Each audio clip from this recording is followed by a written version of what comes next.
Para rawuh sedaya ahli pengaosan, ahli mujahadah sedaya ingkang kita mulyakaken. Alhamdulillah wonten ing siang sonten menika kita sedaya tasih kaparingan kesehatan, kesarasan, kesempatan saged sareng-sareng kempal wonten ing menika majelis wonten ing madrasah diniyah Al-Hidayah.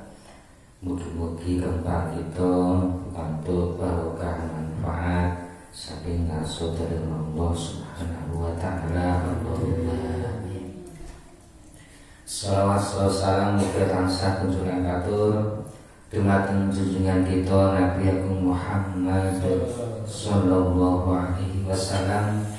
Mugi-mugi kita sedaya estu badhe pikantuk syafaatipun langkung-langkung Wijal mutri yaumal jaza yaumal qiyamah amin Allahumma amin. Para rawuh ingkang kita mulyakaken, kita sedaya menika dipun gawé supados thalabul ilmi. Kita sedaya dipun gawé thalabul ilmi, bahkan thalabul ilmi menika dipun hukumi wajib. Fardhatun maknane banget fardune. Mulane banget wajibe kita sedaya dipun gawé thalabul ilmi.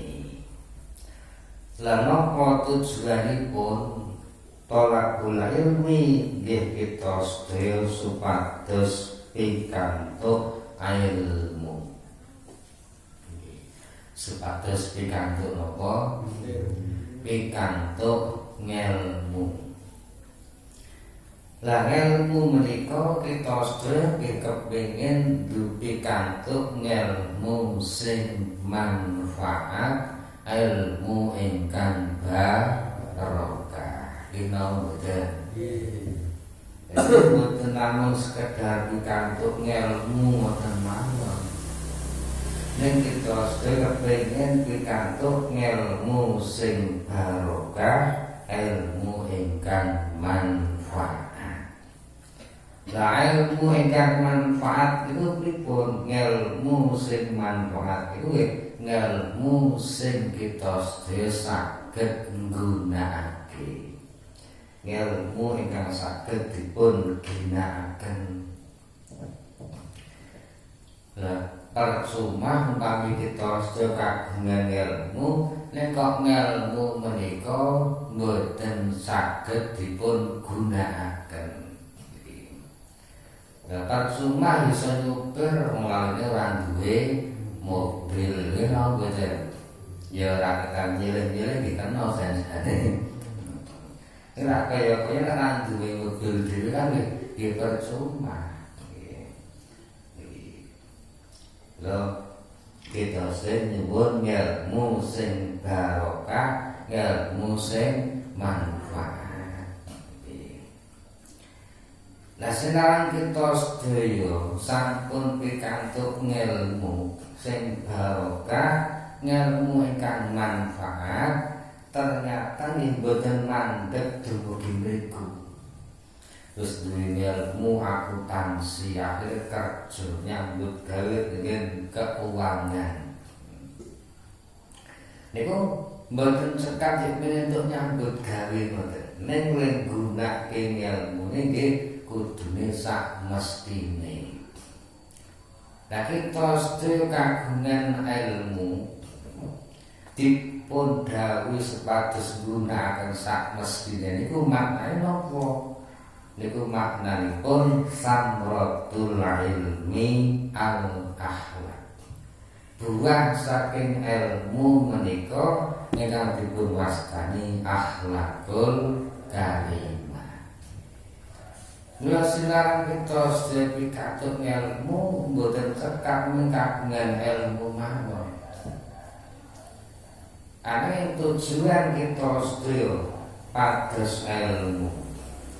tujuan kita sedaya ngaji, tujuan kita panjenengan sedaya nyekolahke anak, mondhoke anak niku sedaya apa tujuanipun supados anak niku duwe akhlakul karimah. Nggih mboten namung anak kita sedaya pun kanthi ilmu diharapkan saged berakhlakul karimah. Sebab nopo sakniki niku kathah wong sing golek ilmu ning nggih mung pikantuk ilmu tok. Dereng dumugi tujuanipun ngantos dumugi akhlakul karimah. Kamu kok menawi wonten tiyang golek kepinteran, golek ilmu kok ansale namung ilmu tok. Ansale namung kepinteran tok niku janjane isih sejajar karo iblis. Paham mboten? Kula dipun sebataken kana iblisu min aksaril malaikati ilman wa amalan. Karena ana sapa iblis min aksaril malaikati setengah saking akeh-akeh malaikat. Min aksaril malaikati niku iblis niku pinter-pintere malaikat. Jadi iblis niku saking golongane malaikat. Luwih pinter, luwih akeh ngelmune timbang malaikat. Wa amalan lan ya luwih akeh ngamale timbang malaikat. Jadi nek ana wong golek ilmu, golek kepinteran kok namung ansale kepinteran, ansale ilmu dereng saged berakhlakul karimah niku janjane isih sejajar karo iblis. Lah sakniki kathah tiyang sing golek ilmu, golek kepinteran namung ansale ilmu, ansale kepinteran ning dereng dumugi tujuan akhir. Tujuan akhiripun niku akhlakul karimah. Iblis niku ngalim, iblis niku pinter. Aja dianggap iblis niku ndek bodoh. Iblis niku pinter. Bahkan kepintaran iblis itu ngungkuli malaikat, bahkan ngungkuli Nabi Adam. Nyatane Nabi Adam itu isih kapusan kok. Nyatane Nabi Adam tesih saged diapusi iblis. Ning dereng wonten sejarahe Nabi Adam ngapusi iblis dereng wonten. Ceritane iblis sing ngapusi Nabi Adam. Ngantos nabi-nabi salajengipun mengandhap ngantos dumugi nabi kita Kanjeng Nabi Muhammad sallallahu alaihi wasallam dereng wonten sejarahe nabi sing bisa ngapusi iblis. Anane ya iblis sing ngapusi para nabi. Ngantos tengene Kanjeng Nabi sampun sedo ngantos yen Abdul Qadir Jailani niku sing ngapusi iblis mboten para wali niku. Iki bukteke yen iblis niku pancen pinter. Lah Nabi Adam wong kapusan, kok kami ngapusi jenengan jane gampang banget.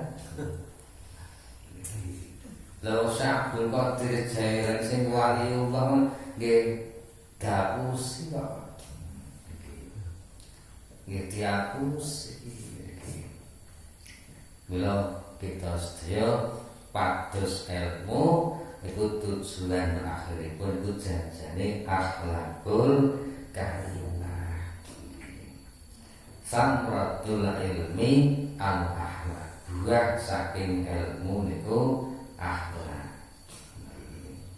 Lan tujuan akhirnya jane niku masalah nek men nganggo ngendelke ngelmu tok iku meneh dikuwatirake tasih sejajar karo iblis.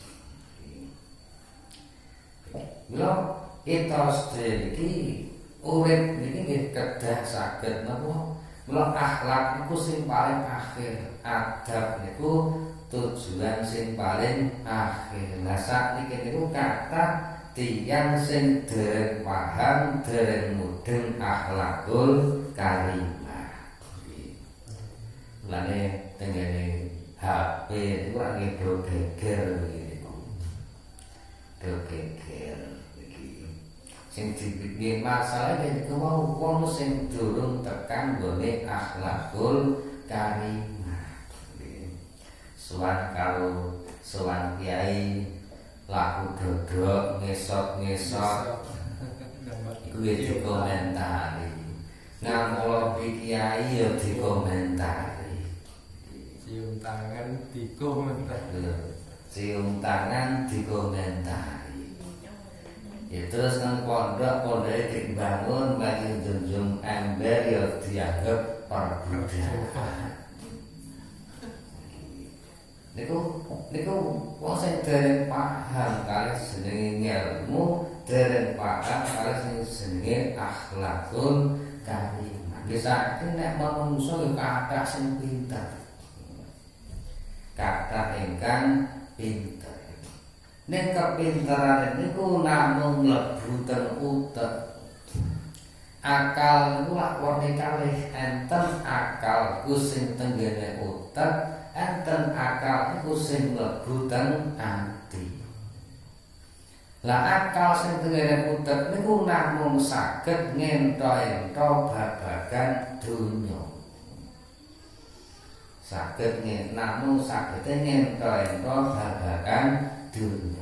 Ananging akal sing tengen ati iku bisa ngento-ento dunya tekan akhirat.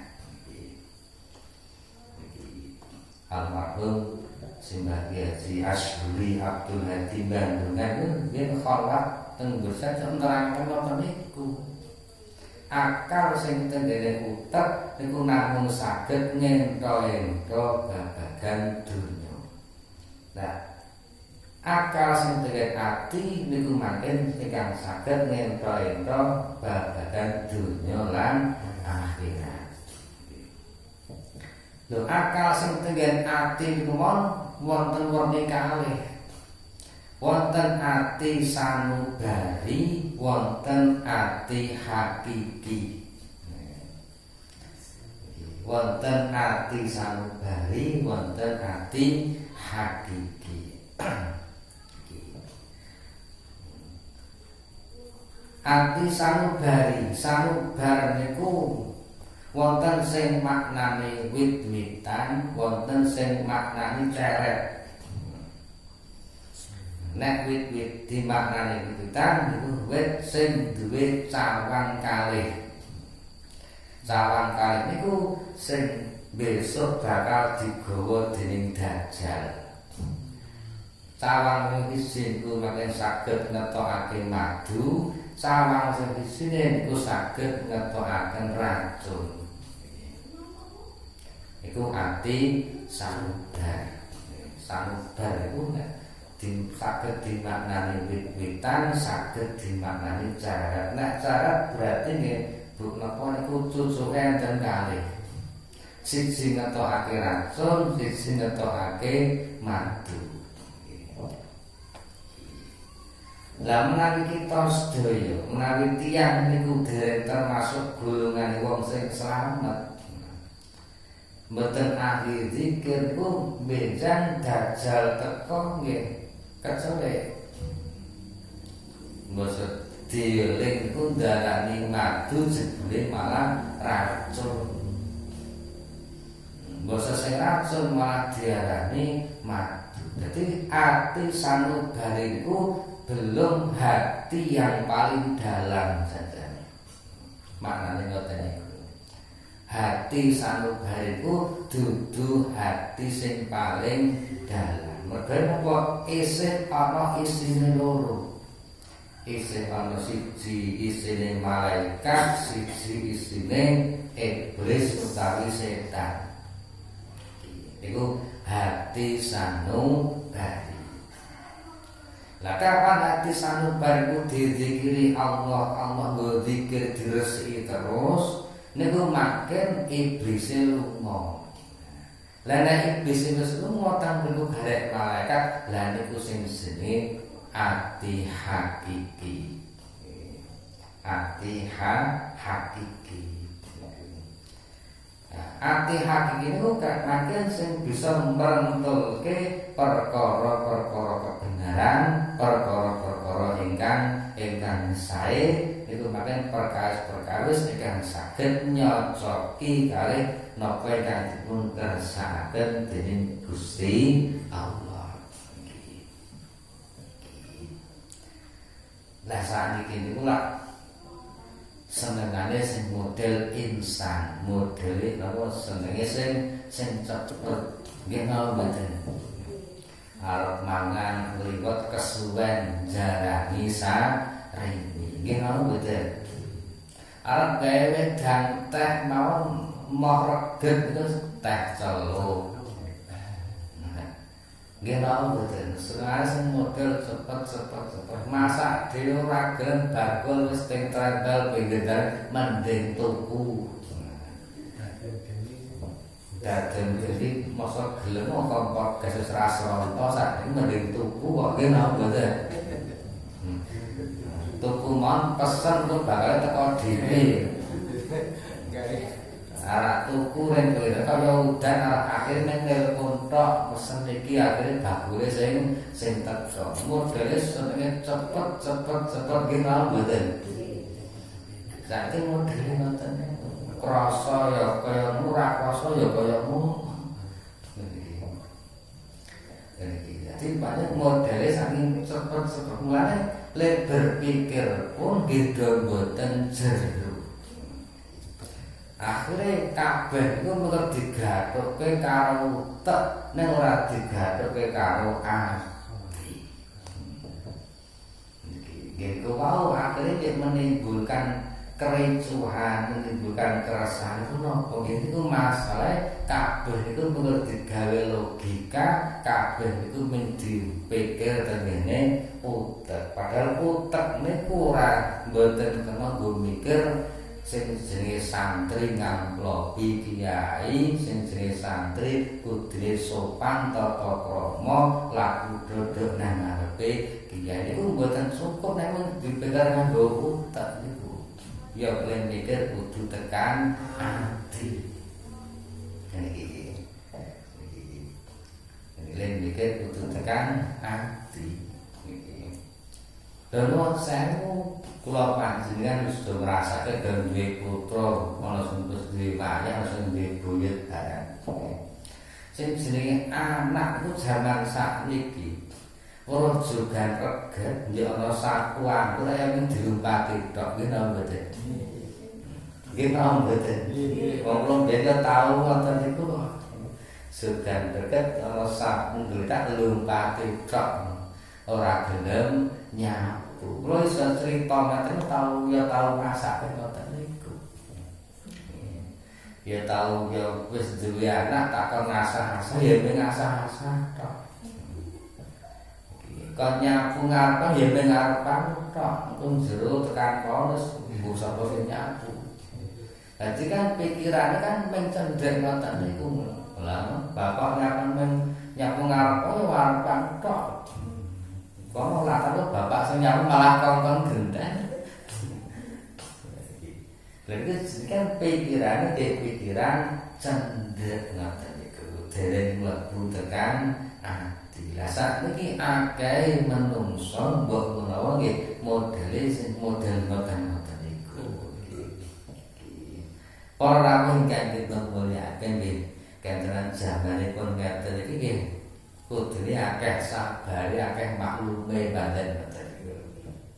Kudu akeh sabare, kudu akeh maklume. Para rawuh ingkang dipun-mulyakaken pun boten kathah ingkang dipun aturaken perspektif menika wis dan faedahipun Allahumma amin. Monggo sareng kita terasaken khataman kewajiban ila hadratin Nabi sallallahu alaihi wasallam wa alihi wa ashabihi sayyidina